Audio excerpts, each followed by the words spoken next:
lama ku rasakan hidup di dalam kebimbangan, tak pernah aku menyadari bahwa Yesus penyelamatku. Akhirnya ku temukan jalan kebenaran,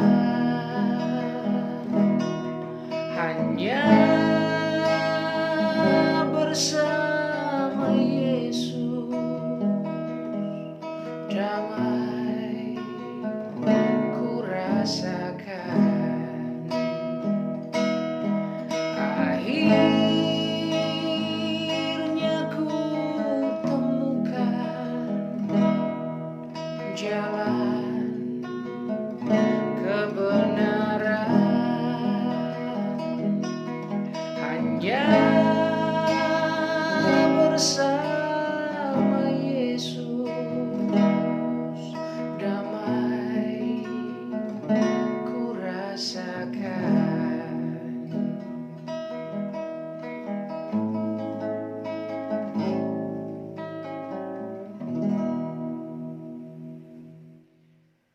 Saudara-saudara, para sahabat yang dikasihi oleh Tuhan, lagu yang tadi saya bawakan itu lagu milik almarhum Pance Fonda. Kalau kaum milenial mungkin sekarang sudah tidak kenal siapa Pance Fonda. Tapi lagu tersebut saya ingat dulu saya nyanyikan, kira-kira saya SD kelas 2 atau kelas 3. Ya. Saya diajarkan lagu tersebut oleh pengasuh saya. Pengasuh itu sama dengan guru sekolah minggu. Kebetulan waktu kecil saya lumayan ya aktif di sekolah minggu. Dan ibu saya sendiri adalah seorang guru sekolah minggu. Jadi saya diperkenalkan tentang iman Kristiani lebih banyak dari sosok ibu saya. Dan ketika di sekolah minggu itulah saya belajar lagu tersebut untuk dibawakan dalam acara Natal atau Paskah kalau saya tidak salah. Tapi lagu tersebut kemudian menjadi salah satu lagu yang begitu melekat di memori saya. Saya suka dengan lagu itu. Lagu itu mengingatkan saya kepada iman di dalam Yesus Kristus yang saya dendangkan sejak saya masih kecil. Nah, para sahabat sekalian, poin penting yang ingin saya sharingkan pada saat ini adalah bahwa iman itu memang mesti bermula dari dalam keluarga. Ditanam, disirami itu dari dalam keluarga. Kemudian diperkuat di gereja, mulai dari sekolah minggu,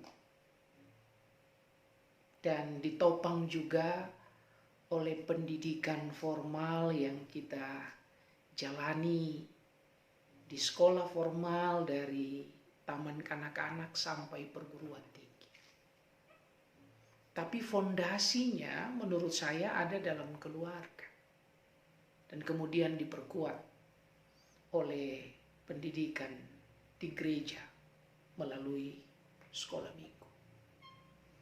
Problemnya adalah, para sahabat sekalian, orang tua pada masa sekarang ini menyerahkan tanggung jawab pendidikan iman, termasuk di dalamnya karakter, hanya kepada guru-guru sekolah minggu, atau bahkan diserahkan kepada guru-guru agama di sekolah-sekolah formal.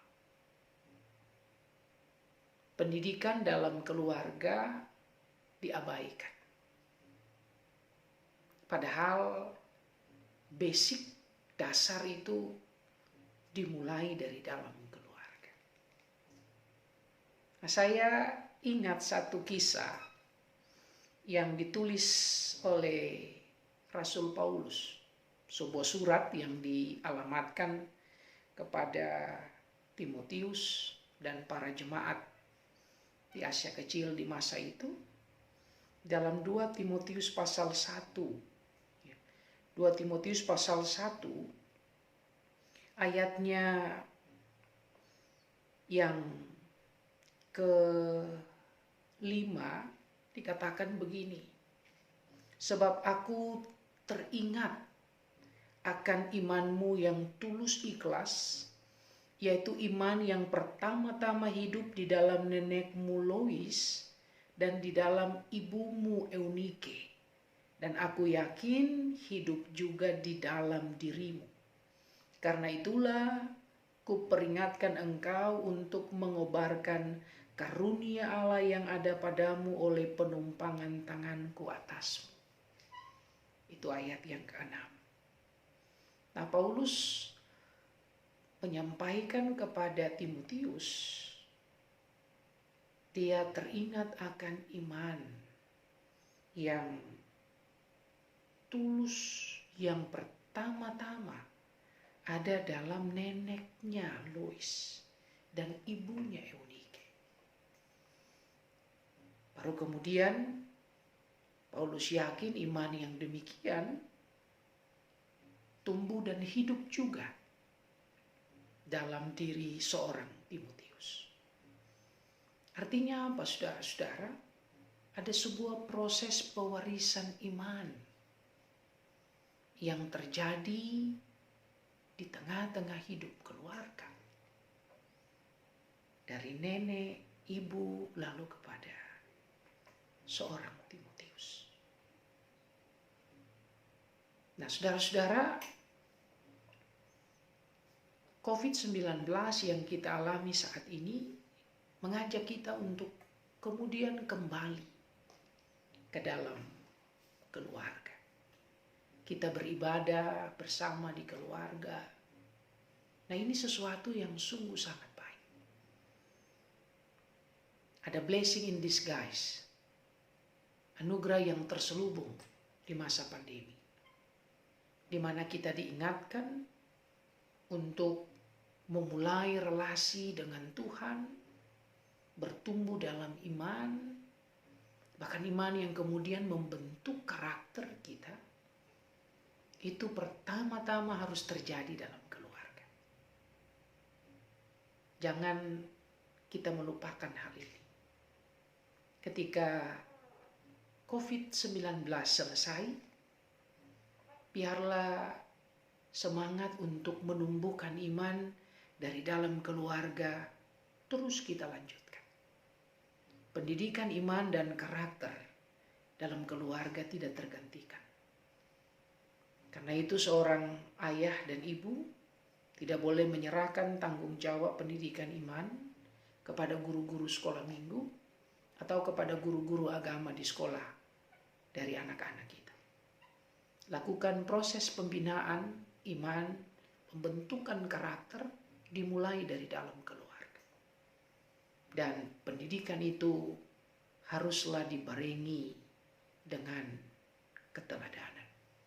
Sehingga anak-anak kita menemukan figur-figur yang memang patut untuk dicontohi. Inilah yang disebut dalam ilmu pendidikan, learning by doing. Pendidikan melalui praktik keteladanan hidup. Sebagaimana yang Timotius temukan dalam diri ibunya Eunike dan neneknya Lois. Mari kita lanjutkan proses pendidikan yang demikian di dalam keluarga dan rumah tangga kita masing-masing. Tuhan menolong dan memberkati kita sekali.